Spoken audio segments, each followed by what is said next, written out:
Senhor fala que bem-aventurados são aqueles que vêm em nome do Senhor. Você pode dizer para a pessoa que está do seu lado: você é bem-aventurado, você é bendito.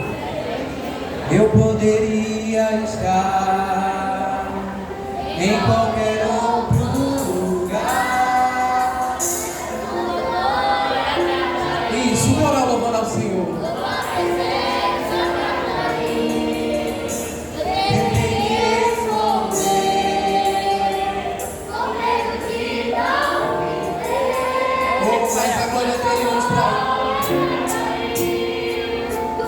Vemos aqui por Ele, para Ele são todas as coisas. Você tiver lenha para queimar essa noite, queima agora. Se ainda tem lenha. E um dia com a glória vale mais que mil. É que a sarça pegou fogo e não se consumiu. E a voz que saiu dela um dia me atraiu. E o meu coração ficou alegre e descobriu. E um dia com a glória, um dia com a glória vale mais que mil.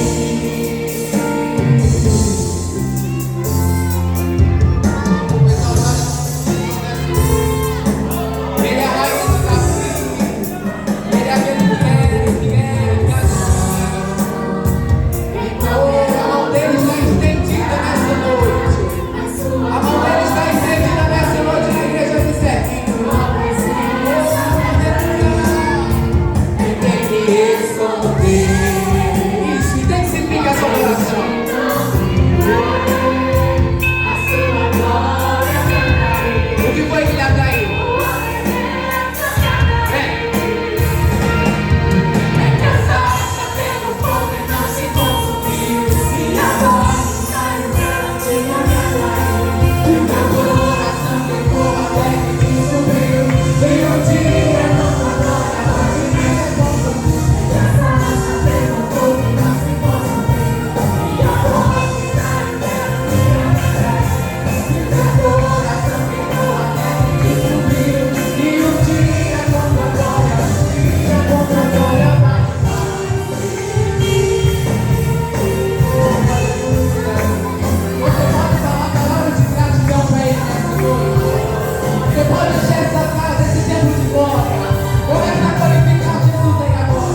Abra ela no Evangelho de Jesus, segundo escreveu São João.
João, capítulo 1.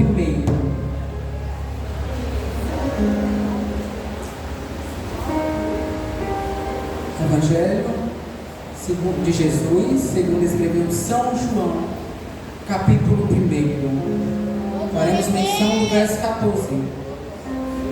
1:14.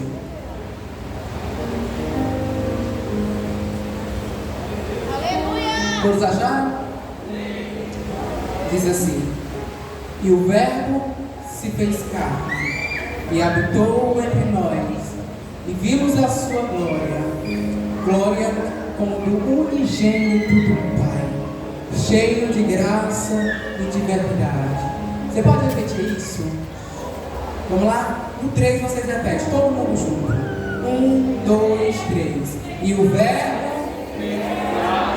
e habitou, e vimos glória, cheio de graça. Ah, Pai, fala conosco nessa noite. Pedimos o auxílio do Teu Santo Espírito, ó Pai. Ah, Senhor, tantos cultos, meu Pai. Não nos deixe, ó Pai, ser mais um culto. Ah, Senhor, fala conosco pela Tua palavra. Ela é a fonte da verdade. É ela que nos guia. Ah, Senhor, que nessa noite seja somente as Escrituras. E que Teu Filho ocupe o ponto culminante deste culto. Somente Cristo nesse lugar seja exaltado, hoje e sempre. Amém e amém, Jesus. Pode tomar seus assentos, glorificando e exaltando ao Senhor.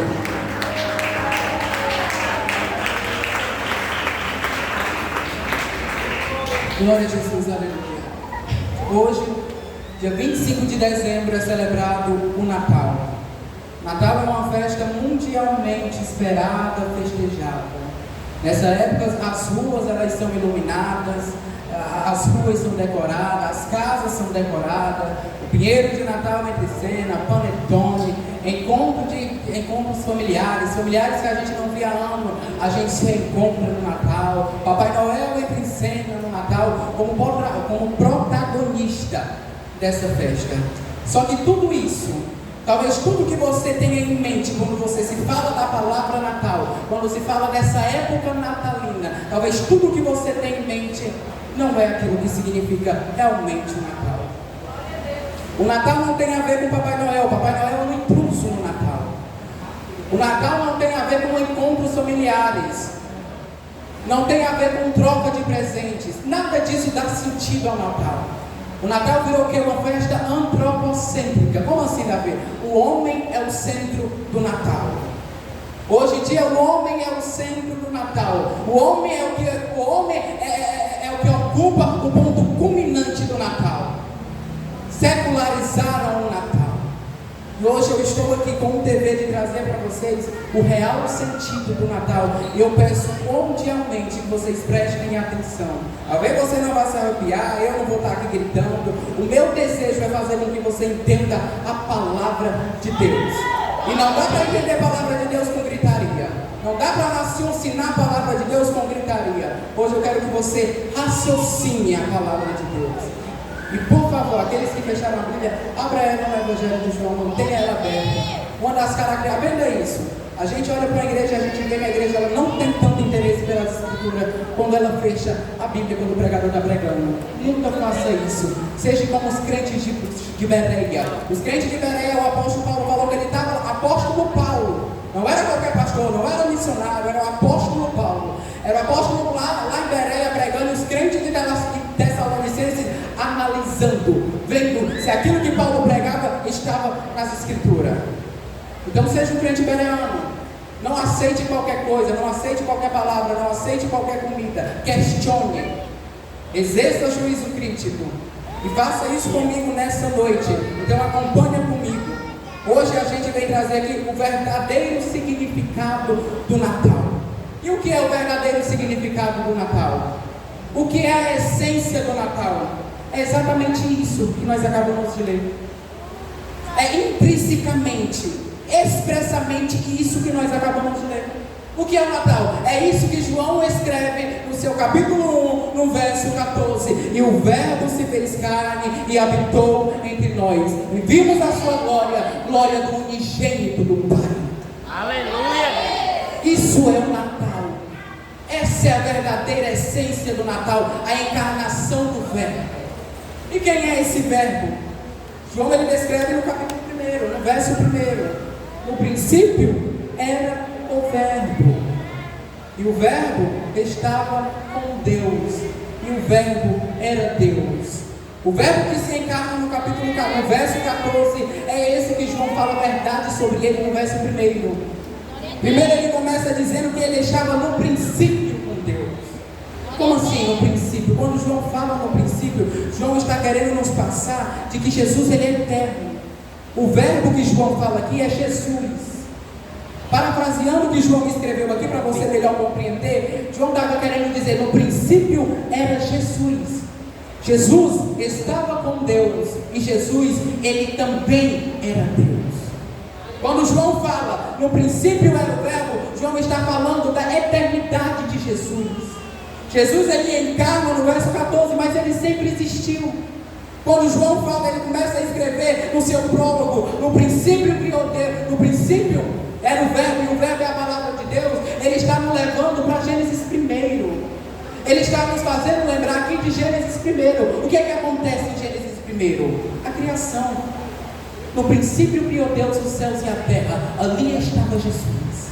Aleluia! No princípio criou os céus e a terra. Ali estava o Verbo. O Verbo ele sempre existiu. Só que na plenitude dos tempos, esse Verbo encarna. Mas o Verbo sempre existiu. Jesus sempre existiu. Jesus antecede o princípio. O princípio foi a criação dele. Tudo que nós contemplamos nesse mundo foi criado, foi causado pelo Verbo de Deus, que é Jesus. Jesus ele é o agente da criação. Jesus é quem cria tudo. Jesus é quem cria o sol. Jesus é quem cria a lua. Jesus é quem cria o cosmos. É Jesus que cria tudo. É Ele que é o causador de tudo. Você está aqui nessa noite por quê? Porque você foi causado pelo Verbo. Você foi criado pelo Verbo. E você está aqui nessa noite porque você é criação do Verbo. E é o Verbo que lhe sustenta. Se não fosse o Verbo me sustentando, nem aqui nós estaríamos. Aleluia. Ele é o Criador, Ele é o causador de tudo. E Ele é quem sustenta tudo. É Ele quem sustenta as estrelas. É Ele quem sustenta o sol. É Ele quem sustenta a lua. E é Ele quem lhe sustenta. Aleluia, Deus. Você está de pé porque o Verbo lhe sustenta. Tudo que você olha e que existe vida foi criado, sem Ele, nada do que existe se fez. Ele é a causa de tudo. E quem causou o Verbo? Ninguém. Ele é eterno. Ninguém causou Jesus. Jesus ele não é criação de ninguém. Ele sempre existiu.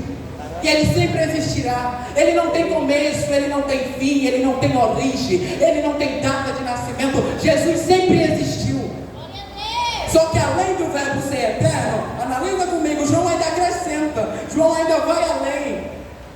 E diz que esse Verbo que estava no princípio, que é eterno, que é o causador de todas as coisas, João vai falar que o Verbo estava com Deus. Aleluia. O mesmo Verbo que estava lá no princípio com Deus, ele estava com Deus. O que é que isso significa? O que é que estava com Deus? O que é que isso significa? Estar com Deus na expressão grega, na língua original do Novo Testamento é face a face. O que é que João está querendo dizer aqui? A palavra estava com Deus, o Verbo estava com Deus, Jesus estava com Deus. O que é que João está querendo dizer isso? Jesus estava face a face com Deus. Aleluia, Deus. Jesus, ele estava face a face com nós. Vemos aqui duas pessoas distintas. Nós vemos aqui a pessoa do Verbo, a pessoa de Jesus, e vemos a pessoa de Deus. São duas pessoas distintas. Nós vemos aqui a Trindade. Não dá para explicar a Trindade porque o assunto aqui é a encarnação do Verbo. Mas aqui nós vemos a Trindade. Nós vemos Deus Pai e nós vemos Deus Filho. Nós vemos a divisão da unicidade de Deus. Todos nós sabemos aqui que não existe três deuses. Não existe Deus Pai, não existe Deus Filho, não existe Deus Espírito. O que é que existe? A gente não adora três deuses. Nós adoramos um único Deus que subsiste na pessoa, em três pessoas. Aleluia. Ele é único. Ele é único. Só que ele subsiste em três pessoas. E é esse Deus que nós adoramos. E aqui nós vemos essa distinção. Jesus era um ser, Jesus era uma pessoa e Deus era outra. E eles estavam face a face. Eles estavam em íntima intimidade. Eles tinham uma profunda intimidade.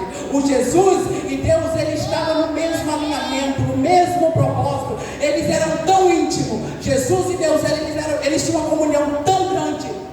E João concluiu o verso 1 dizendo que o Verbo era Deus. Isso aqui é tirar o fôlego de qualquer um. Aleluia, Deus. Eu não sei se você, como é que você, sabe?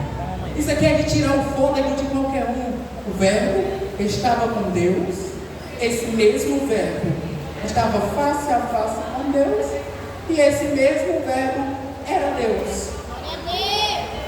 Jesus, ele não é uma criatura. Jesus não é um Deus menor do que Deus, como ensina a seita dos testemunhas de Jeová, dos mormons.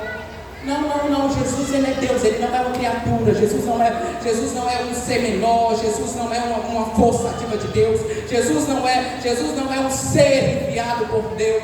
Jesus, ele é Deus. Aleluia. Toda vez que você escutar algum pastor, algum teólogo, alguém dizendo, querendo separar, querendo divinizar Jesus, não dê ouvidos. Jesus é Deus. Aleluia. Jesus, a segunda pessoa da Santíssima Trindade, ele é Deus. Aleluia. Vocês lembram? O Evangelho de Mateus 16 vai dizer que Jesus estava nos pés estava em Cesareia de Filipe, aos pés do Monte Hermon. E ele está com seus discípulos, ele se afasta, tem uma multidão muito grande seguindo a Jesus. Jesus diz que eu sou. Quem é que essa multidão aí que me segue diz que eu sou? E o discípulo começa a responder: Jesus, um diz que tu és um grande mestre, outro diz que tu és Jeremias, outro diz que tu és a reencarnação de João Batista, outro dizem que tu és o profeta Jeremias. Eram muitas respostas, mas todas equivocadas. Todas equivocadas. Jesus não era um simples profeta. E muita gente aqui está igual a multidão. Infelizmente, muita gente aqui desconhece a pessoa de Jesus. Talvez se chegasse aqui perguntando para a grande multidão, perguntando para vocês quem é Jesus, talvez muitos responderiam: ele é um grande homem. Jesus é tudo para mim. Seriam respostas vazias. Aí Jesus olha para a multidão, olha para os seus discípulos, para os apóstolos e pergunta: e vocês? A multidão, eu sei que tem um conceito errado sobre mim. Era legítimo. Talvez o conceito que você tem acerca de Jesus seja legítimo. Talvez você está aqui e pense que ele é tudo para você. Talvez você pense que ele é um curandeiro, que ele é um mordomo para fazer todos os seus desejos. Talvez você pense isso. Talvez tenha gente aqui igual a multidão, mas são pensamentos equivocados acerca de Jesus. Aleluia. São pensamentos equivocados, errôneos acerca de Jesus. Jesus olha para os seus discípulos novamente e diz: eu sei o que essa multidão aí pensa sobre mim.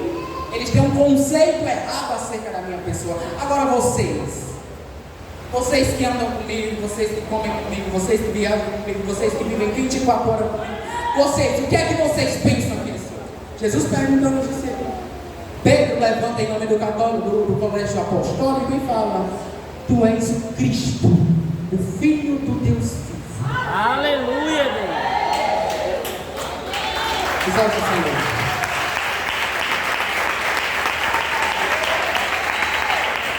Pedro levanta em nome do colégio apostólico e fala: és o Cristo, o Filho do Deus vivo. A multidão está errada. Tu és o Filho do Deus vivo. Tu és o Filho do Deus vivo.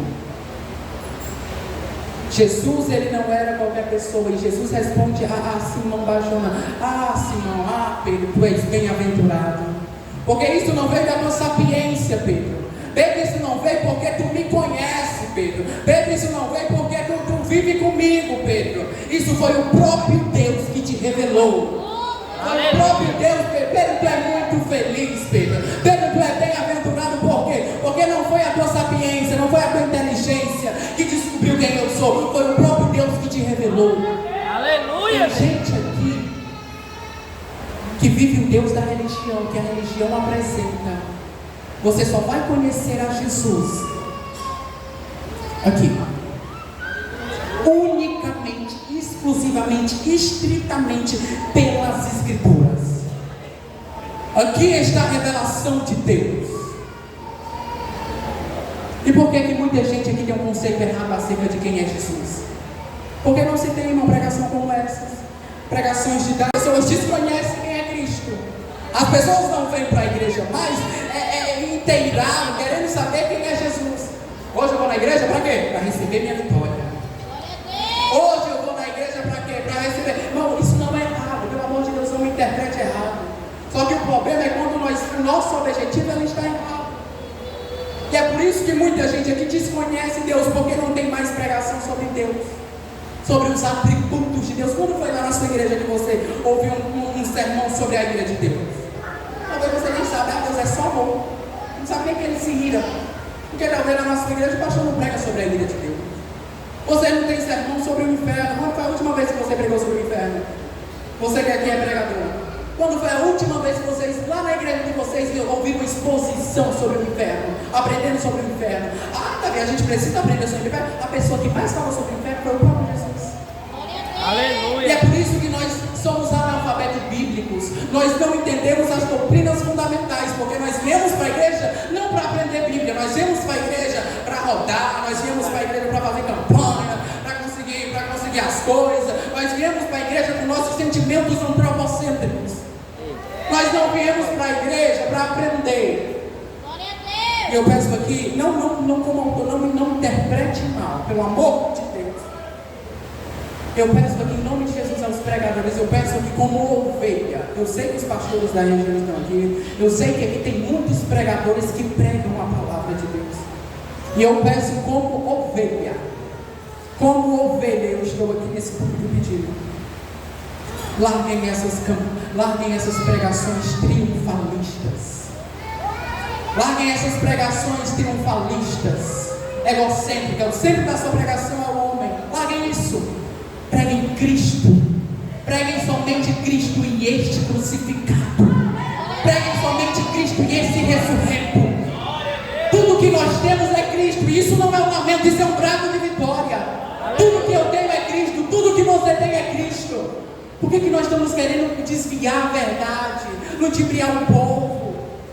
Preguem Cristo e somente Cristo. Você precisa ter Cristo. Você precisa conhecer a Cristo. Aleluia. Você vai continuar vindo para a igreja. Irmão, no inferno vai estar cheio de gente sincera. Porque não basta ser sincero. Além de ser sincero, precisa ser bíblico. Além de ser sincero, a sua sinceridade precisa estar respaldada na Bíblia. Tem muita gente que é sincera, mas pensa que Jesus é uma criatura de Deus. Está errado. Jesus é Deus. Aleluia. Tem muita gente aqui que é sincero na sua fé, mas não basta sinceridade. O inferno vai estar cheio de gente sincera. Vai estar cheio de gente que creu errado. Por quê? Porque não tem mais quem pregue a Bíblia. O pregador prega o texto, fecha a Bíblia e começa a conversar com a igreja. Preguem a Bíblia, unicamente a Bíblia. Pode glorificar o Senhor?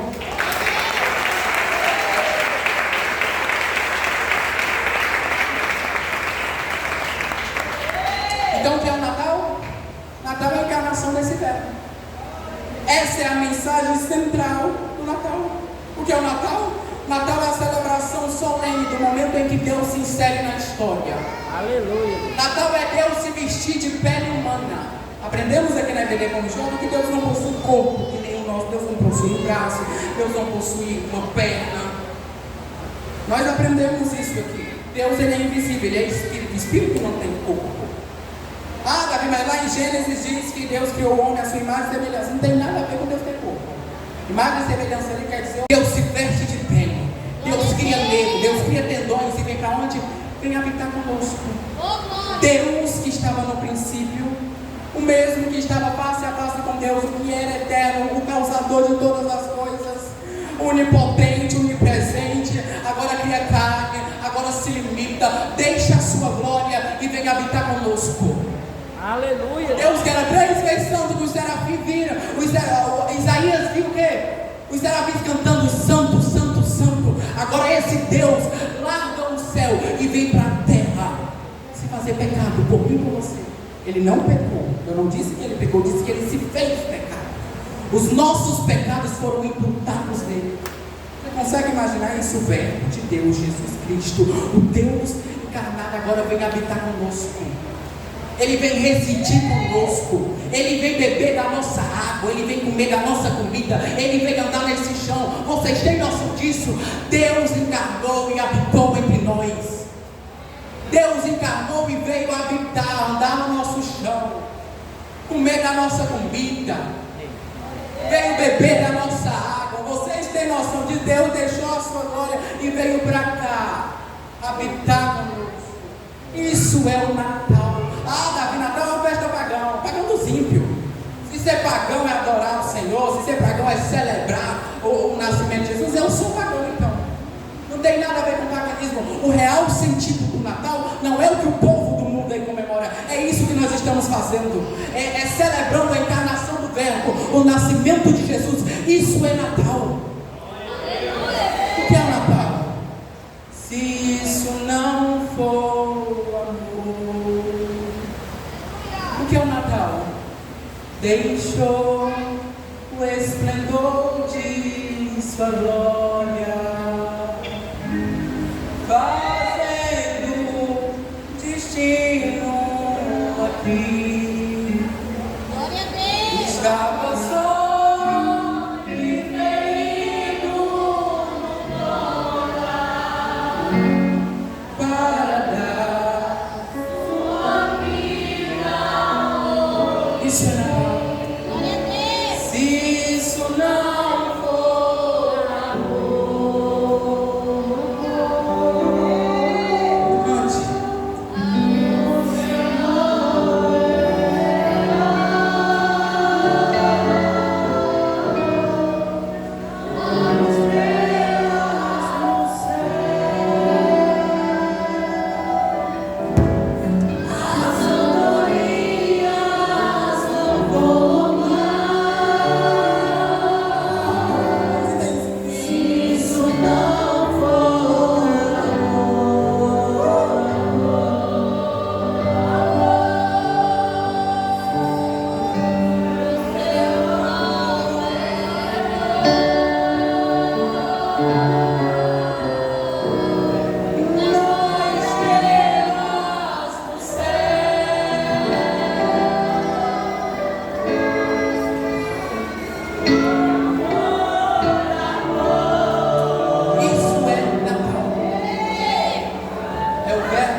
Agora, por que ele veio habitar conosco? Agora, por que Jesus veio? Por que Deus deixou a sua glória, deixou o céu, se esvaziou da sua glória e veio habitar?